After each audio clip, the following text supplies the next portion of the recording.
I was always fearless. My mother Aggie told me there was nothing I couldn't do. With Oddsule and without, I hunted the deer in the woods and the hares on the mountain, all before I had taken my first lover.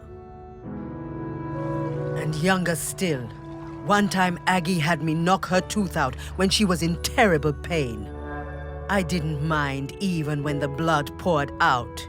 It was easy for me. Spears and knives were my nature. Death and courage were my meat and drink. I knew about Aggie's mirror, of course, but did not believe all of it. When Aggie warned us the mauler was sick and there would be fewer calves for the following years, none of us listened. It was to be my first cull. I wanted their blood. It was my nature. We would not take less of the mauler just because an old woman told us to. She came to the beach after the Morlow slaughter, her hair wild, eyes burning with fury, raged and shouted like a woman out of her mind. "We had killed too many," she said. Then she left the village, told us she was done with all of us, forever. As Oddsule marked me with oil and blood, I did not mourn my mother leaving. I was young and foolish, and the sight of her ashamed me. But of course, I did not see what was to come.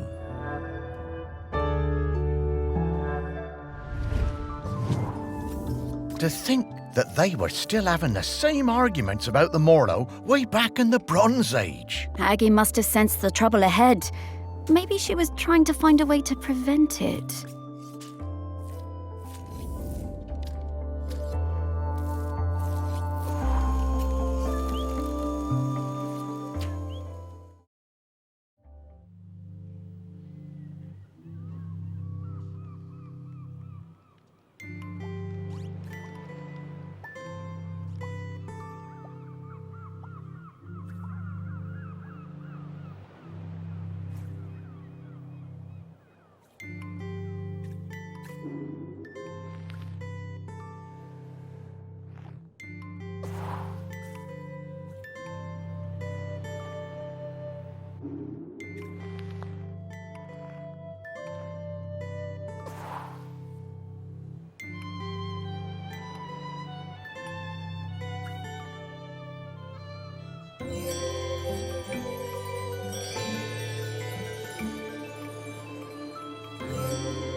Was the blood that I let and that made me a man?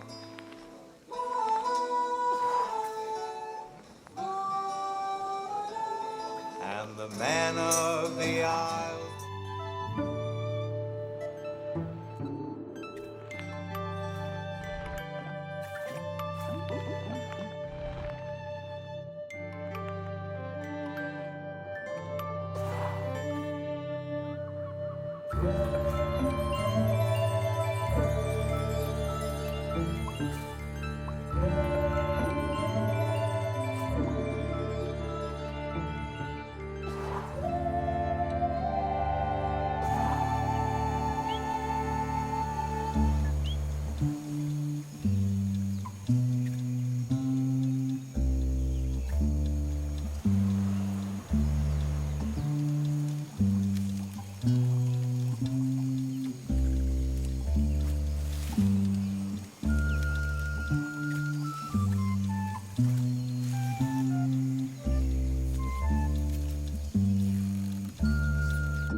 What a beautiful object.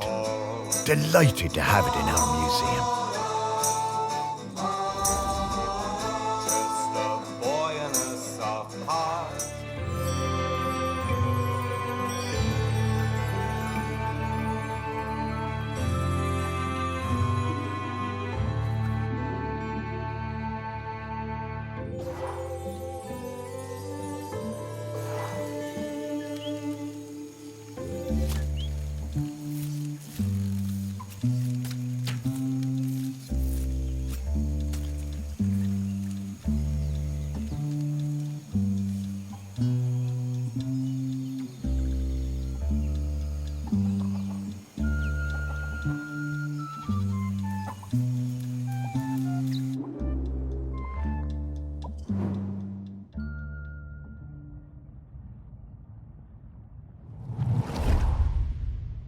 She was alone, and I would bring her food sometimes, samphire and sea urchins.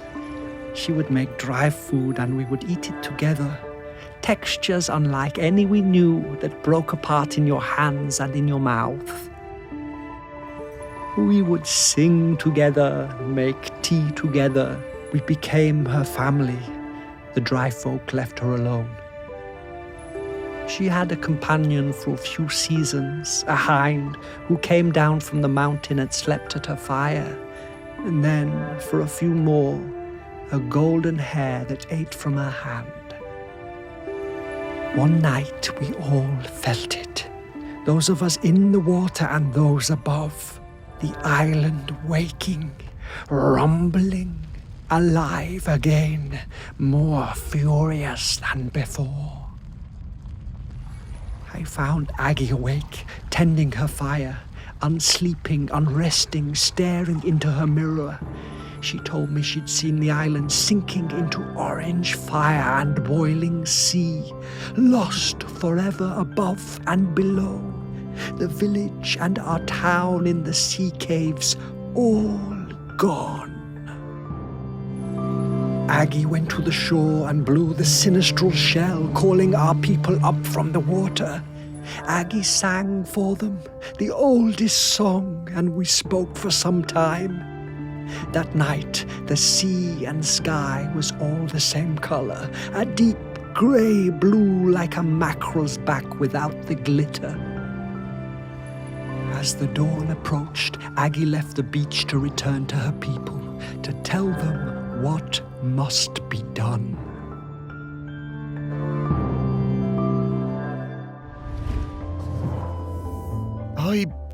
I'm not sure I want to see what happens next. We have to, Morris.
Such a small thing. But it changed the entire course of our island.